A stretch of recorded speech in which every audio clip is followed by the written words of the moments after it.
shot.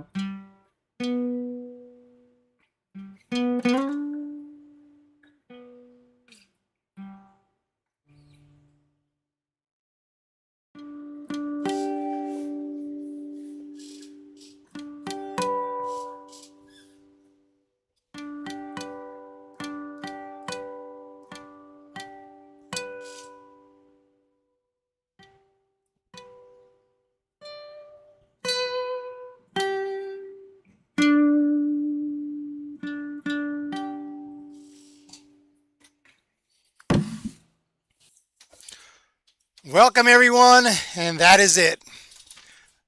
We have no choice. We have no choice. I'm so glad you're not upset about the Giants getting swept today. Oh, no. It's just a game. Let me grab my stuff off the bus real quick.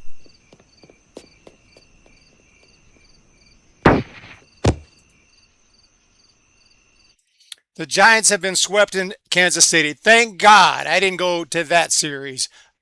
Pathetic. Pathetic. What's up, Apex Sports Network? What's up, Justin Saw? What's up, Babe Rocks? What's up?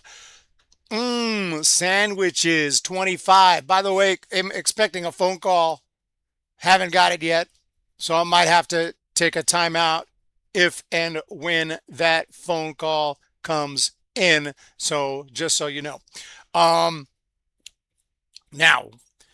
this was another low for the Giants. They get swept by one of the few teams that had a worse record than them going into the series. One of the few teams that was actually worse is now better. The Royals needed to sweep to have a better record than the Giants. They swept. And the Giants have now lost not one, not two, not three, not four, but 5 in a row. Yes, there was an awful call. The umpires made a call today that might be the worst call in the history of the game. Not the most meaningful missed call.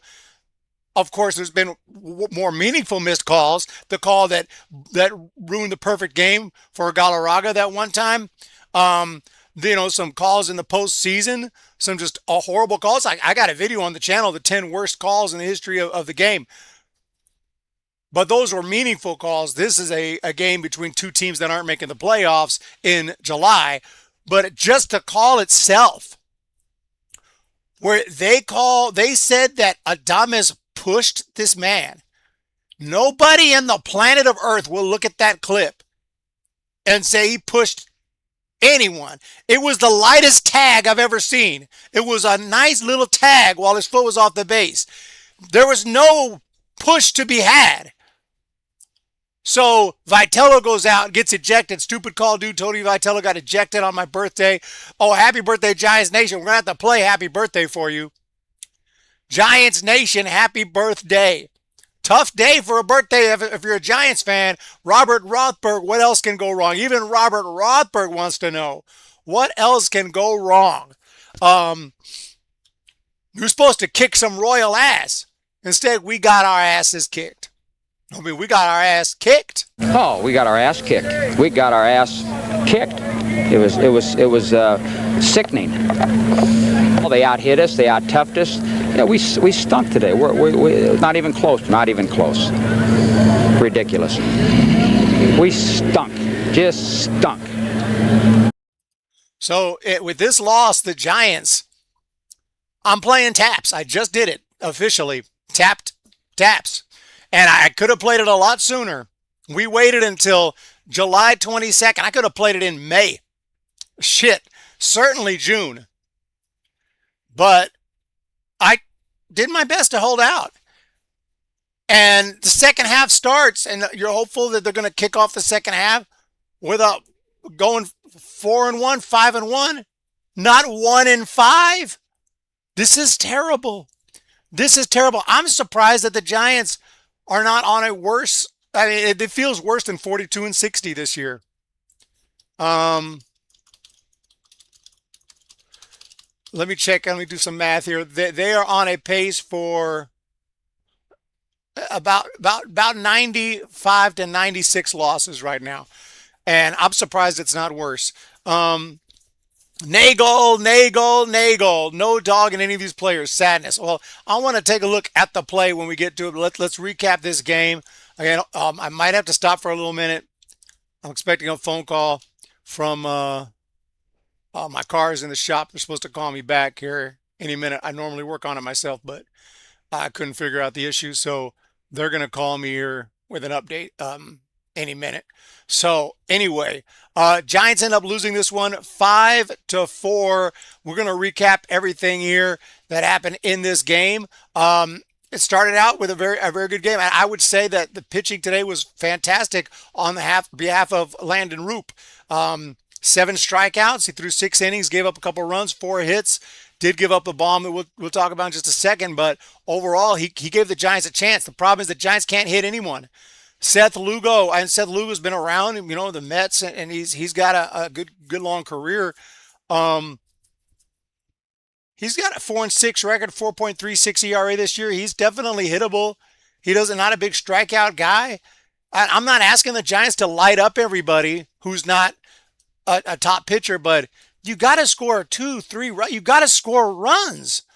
Top 10 offense, my ass, man. So Seth Lugo's throwing 0 after 0 after 0 after 0 after 0. He throws 5 scoreless innings, matching Roop. But the Giants did strike first. It was in the top of the 6th inning. Adames worked a walk. Drew Gilbert gets hit by a pitch. Cavanaugh with the sack bunt, and Luis Arias hits a sack fly. Gilbert comes in sliding at home, and it made it 1-0 Giants. And at that point, hey, Giants got the lead. Can't complain. Let's get a win today. I thought they probably could pull it off. You figure they're not going to get swept. They usually will win a game. When everything's going really bad, they'll win a game and give us false hope. Let's take a look at the sack fly. This is the most exciting play of the game. Not really, but it was the Giants taking them. By the way, the Giants took the lead in every game of these losses, I think, and ended up losing. There's that big slow one again. Now a pitch hit to center field and plenty deep enough. Thomas is underneath it. He'll catch. Both runners tag. Throw going to third, and Gilbert is in safely as Adames scores. It's risky. And that made it 1-0 Gigantes. And fast forward, 7th inning. Guess what? It's Devers with the walk, and Jung-Hoo Lee steps up to the plate. And now we're really getting some excitement here, because 1-0 is 1-0. Anything could happen. But once you start adding on, it really feels like, okay, Giants are going to get a win today. But it didn't happen, obviously. But let's take a look at this play here. This is Jung-Hoo Lee. Who? Lee. Who? Lee. Now he lights that one down the right field line, fair ball, and Devers is on the move. Around second, heading for third. Gary Pettis windmilling him home. Lee running toward third. Devers will score. Triple for Jung-Hoo Lee. 2-0 Giants. Okay, so 2-0 Giants. And then Willie Adames with a ground rule double. 3-0 Giants. Well, this game can't get blown. Bottom of the 7th, right off the bat, Vinny Pasquantino with the double. And that is where we have this controversy. So let's take a look at the play. Let's take a look at the play right now. Giants are going to challenge. I'm going to go to find the replay. It's a good read on the. He just fell off his momentum. So Jung-Hoo comes in and he hits his cutoff, gets a good read on the carom. Boom. He makes the tag. And yeah, just a full fall. Safe. What are you talking about? And Adames right here calls for the replay. Mike Estabrook saying he pushed him. Which the Giants would have won hands down easily. The tag is right there, right before he went put his foot back. He tagged him. Nothing was touching the base. But was the tag on him as... But because the umpire didn't want him to review, because these people they have the biggest egos in the history of the world, they don't want you to review. They don't want you to review their call. So he said he pushed him. This is what I understand. Tell me if I'm right. He said he pushed him. Pushed him what? Pushed him what? Since when is tagging a runner pushing them? So Jung-Hoo comes in and he hits his cutoff, gets a good read on the carom. Let's see this push. That's the lightest tag in the history of the game. A little tag. You're supposed to tag him to get that. Is tagging now considered pushing? Yeah, just a full fall. What are you talking about, Mike Estabrook, saying he pushed him?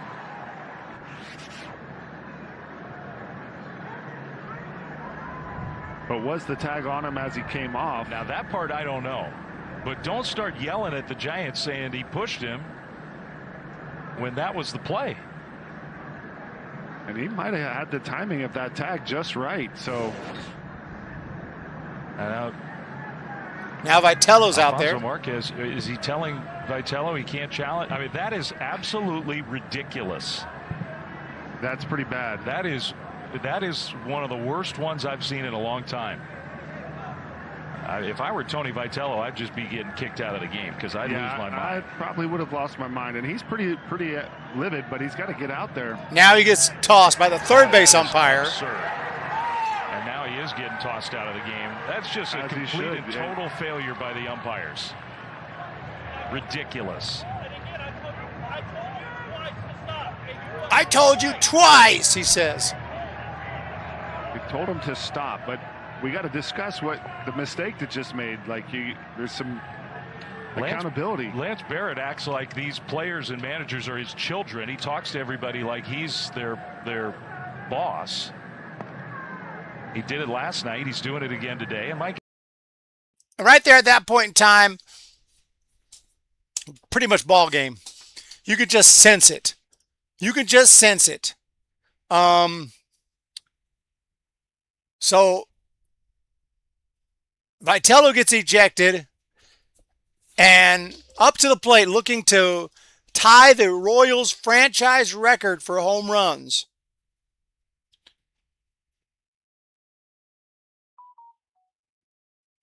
Looking to tie the Royals franchise record for home runs, Salvador Perez. He's been around so long. I mean, he was here for the Giants Royals World Series. This guy is a legendary Royal, probably a future Hall of Famer. But who else but the Giants would he get this historic home run against? Here's Salvi. They'll use that motion. Salvi hits it high in the air, deep right center field. That ball's gone!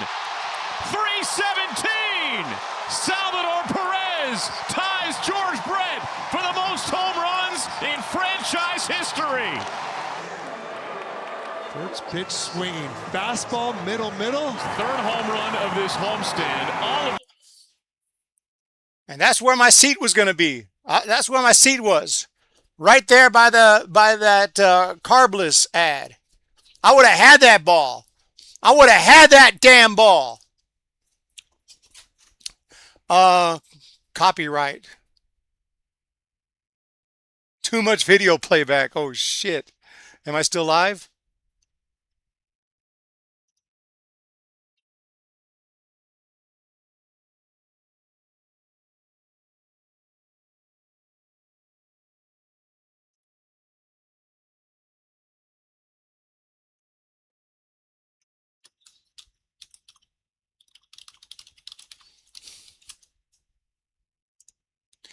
I was throwing in